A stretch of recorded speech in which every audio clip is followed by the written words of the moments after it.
BCCI के central contract को लेकर बड़ी खबर सामने आ रही है। किन किन नए खिलाड़ियों की एंट्री हुई है और अभी तक जितनी भी ग्रेड है उनमें कौन कौन से खिलाड़ी शामिल हैं, इसके अलावा सैलरी कितनी मिलती है हर ग्रेड में, सारी जानकारी आपको इस वीडियो में मिलने वाली है। तो सबसे पहले आपको ग्रेड में बता देते हैं कि अभी के हिसाब से अगर आप देखें तो कितने जो ग्रेड हैं उनमें कौन कौन से खिलाड़ी शामिल है। उसके बाद बताते हैं कि आखिर नई एंट्री किन किन खिलाड़ियों की हुई है। तो सबसे पहले ग्रेड A+ में देखते हैं, जहां पर 4 खिलाड़ी शामिल हैं। रोहित शर्मा, विराट कोहली, जसप्रीत बुमराह, रविंद्र जडेजा जो ग्रेड A+ में है। इसके अलावा अगर आप देखें तो ग्रेड A में 6 खिलाड़ी हैं। वहां पर अगर आप देखेंगे अश्विन हो गए, शमी, सिराज, केएल राहुल, गिल, हार्दिक पांड्या, ये वो खिलाड़ी हैं जो अभी अगर आप देखेंगे तो नई जो सेंट्रल कॉन्ट्रैक्ट की लिस्ट आने वाली है, इनमें से खिलाड़ियों का प्रमोशन होने वाला है। इसके अलावा अगर आप देखें ग्रेड B की अगर बात करें तो वहां पर 5 खिलाड़ी शामिल हैं, जिनमें आपको सूर्य कुमार यादव दिख जाएंगे, ऋषभ पंत, कुलदीप यादव, अक्षर पटेल, यशस्वी जायसवाल, ये आपको ग्रेड B में दिखेंगे। इसके अलावा ग्रेड C की बात करें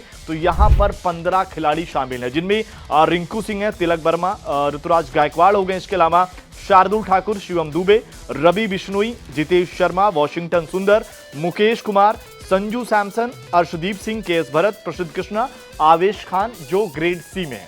अब यहां पर अगर आप देखें तो सारे जो ग्रेड है इसमें बदलाव होने वाला है। ग्रेड C से कई खिलाड़ियों की छुट्टी होने वाली, जिसमें से अगर आप देखें चाहे आवेश खान हो गए या फिर KS भरत की बात करें, इसके अलावा अगर आप देखें जितेश शर्मा या फिर ऋतुराज गायकवाड़ की बात करें, तो ये सभी खिलाड़ी ग्रेड C से बाहर होने वाले, क्योंकि पिछले 1 साल से इन खिलाड़ियों ने क्रिकेट नहीं खेला है। और ग्रेड C की बात करें तो वो खिलाड़ी शामिल होते हैं जो पिछले 1 साल के अंदर लगभग 3 टेस्ट से ज्यादा मुकाबले खेले रहते हैं, या फिर 8 ODI मुकाबले हो गए, या फिर 10 T20 मुकाबले।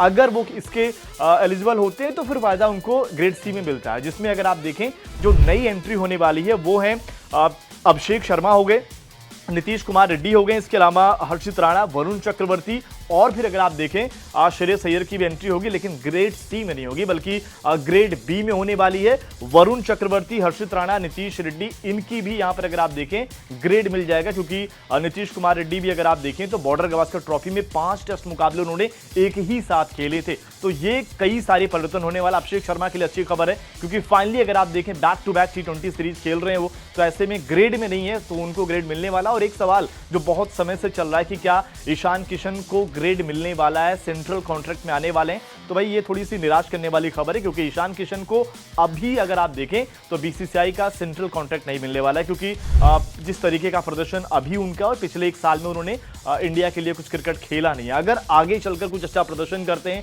फिर लगातार कुछ T20 मुकाबले खेलते हैं, 10 T20 मुकाबले, या फिर अगर आप देखें ODI मुकाबले खेलते हैं, तो फिर चांस रहेगा यहां पर ईशान किशन को सेंट्रल कॉन्ट्रैक्ट मिलने का। लेकिन अगर आप देखें एक और सवाल है जो हर कोई जानना चाहता है कि भाई क्रिकेटरों की सैलरी क्या होती है। यहां पर अगर आप देखेंगे तो ग्रेड A+ में जो खिलाड़ी, जिसमें रोहित शर्मा, विराट कोहली आपको दिख रहे हैं, वहां पर 7 करोड़ यहां पर सैलरी है। इसके अलावा ग्रेड A की बात करें तो 5 करोड़, ग्रेड B की बात करें तो 3 करोड़, ग्रेड C जहां पर मैंने बताया कि भाई कम मुकाबले खेलकर भी आप हासिल कर लेते हैं इस ग्रेड को, वहां पर 1 करोड़ रुपया है। तो ये चारों कैटेगरी हो गई। लेकिन यहां पर सबसे ज्यादा नजरें होने वाली हैं श्रेयस अय्यर के ऊपर, क्योंकि अच्छे प्रदर्शन के बावजूद चैंपियंस ट्रॉफी की बात करें या फिर ODI वर्ल्ड कप की बात करें, डिसिप्लिन इशू था, बाहर कर दिए जाते हैं सेंट्रल कॉन्ट्रैक्ट से, लेकिन फाइनली दमदार प्रदर्शन करते हैं। चाहे इंडिया के लिए, चाहे मौका मिला IPL में, हर जगह उन्होंने कमाल का प्रदर्शन किया। चाहे वो डोमेस्टिक क्रिकेट की बात करें, फाइनली उनको ग्रेड मिलेगा, और वो भी अगर आप देखें